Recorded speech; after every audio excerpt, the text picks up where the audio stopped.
This Harley's been sitting outside for almost a decade. I just bought it off my neighbor, and today we're gonna figure out if it's completely dead or if I can save it.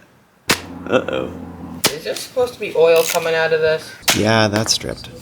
Alright, before we get into fixing this mess, I should explain how I got it. I walk past this thing almost every day for a year, and always pictured myself cruising on it. One day I finally decided to leave a note on the guy's car to see if he'd sell it.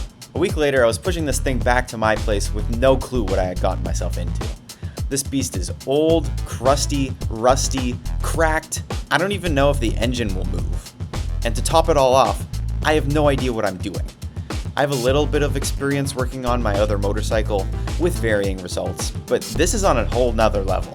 So today, I'm gonna figure out what I have to do to get this thing back on the road. As for getting this thing running, we know that we need gas, we need spark, we need air.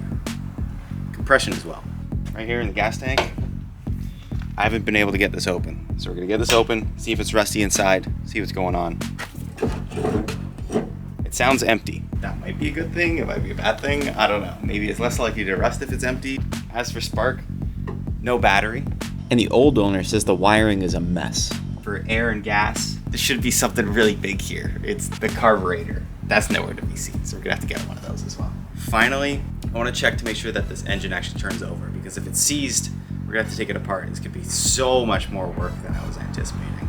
There's no shortage of spider webs, leaves, everything else that is collected over the past decade. I think first step of business is we try and strip this thing to bare bones and wash it off so we have a decent foundation to work off.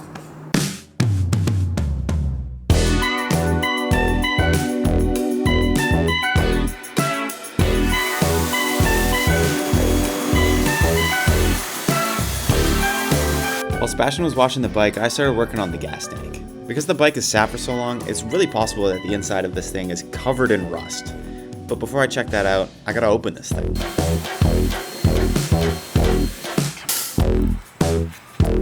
See, getting more movement than before. So tight. It's the first time it's seen light in 10 years. And you can tell. You can try and crack the... Oh.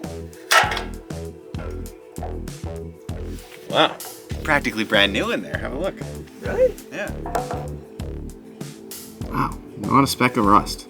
That is such good news. Okay, we've totally stripped the bike down. We've rinsed it off, and this is a lot cleaner than before. We finally got the gas tank opened, and luckily, it seems pretty clean. No, I don't see any rust inside, so it's a great way to start. But the most important thing for me to check is the engine. If it's stuck or doesn't have compression, I'm cooked, so let's check that next. I know my other Honda, you can get to the crankshaft on the sides, attach a socket to it, and turn it over. So I assume there's something similar on here. I've been looking through this book, and I haven't been able to find anything just yet. I've been looking online, and honestly, I'm just getting extremely overwhelmed because there's just like so much stuff. I'm just gonna take a guess that it's on the same side as my Honda. Come over here.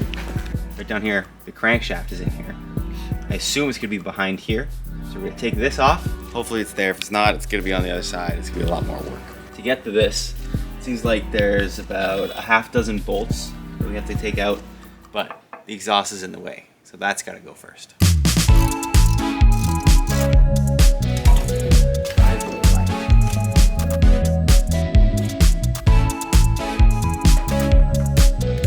On my other bike, the side cover just popped off, so I found it kind of weird that this wasn't doing the same thing.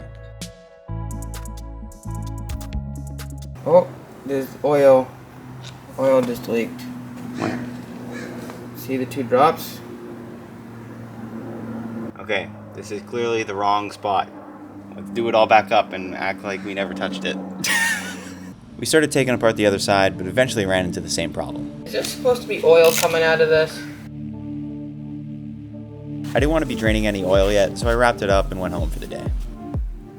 So after a couple days of research, I found out that the crankshaft is down there, but as we now know, both sides are soaked in oil, and I don't want to have to take the oil out of this thing just to figure out if the engine's going to turn over. I found out that there's actually a really logical way that I can figure out if the engine's turning over. All I gotta do is put the transmission in gear and rotate the back tire. Sounds pretty simple, except this thing is 700 pounds, and I'm pretty sure the brakes are seized. So pushing it along is not really an option. The only other way I could think of doing it is lifting it up, but you know, I'm not Ronnie Coleman, so. I got myself a bike jack. When I was testing it out, I realized that it would only go up about 6 inches, which is nowhere near high enough. I'm guessing my bottle jack just doesn't have enough oil in it, so I might need to fill it up.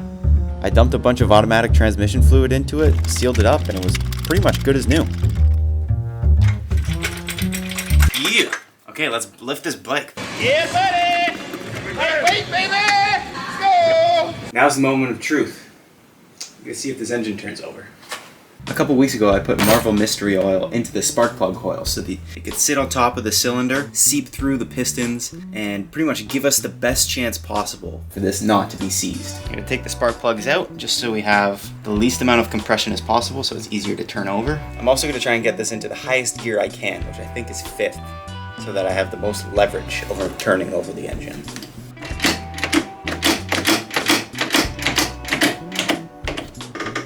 Simply put, if I can get this back wheel to move, now that it's in gear, then we have a loose engine.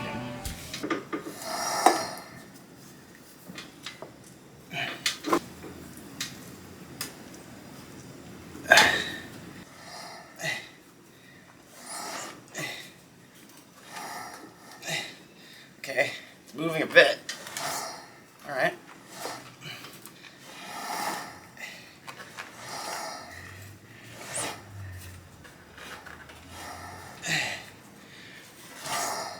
Seems to be moving. There's a couple hard parts, but it's not completely locked up, which is like just such good news. Whew. Really good news so far. I'm gonna get a flashlight and look through the spark plug holes while I turn it, just so we can confirm the pistons are punching up and down. But this is looking really good so far. The camera didn't really pick it up too great, but if you look really closely, you can see the piston moving up and down as I'm rotating the tire. So it's working just as I want it to. Well, I'm extremely relieved that the engine is free and moving. It's gonna save me so much potential work in the future if I had to take this thing apart. When I bought this thing, the previous owner said that the reason this was put away was because there was surging in the electrical system. To be honest, I don't even know what that means. But I think the best thing for me to do would be to buy a whole new wiring harness, strap it up, and then we can test to make sure everything else works, like the lights, the starter, what else uses electricity? I don't know, the spark plugs. That's what's coming up in the future. So if you want to see that, make sure to subscribe. I'll see you guys later. Subscribe.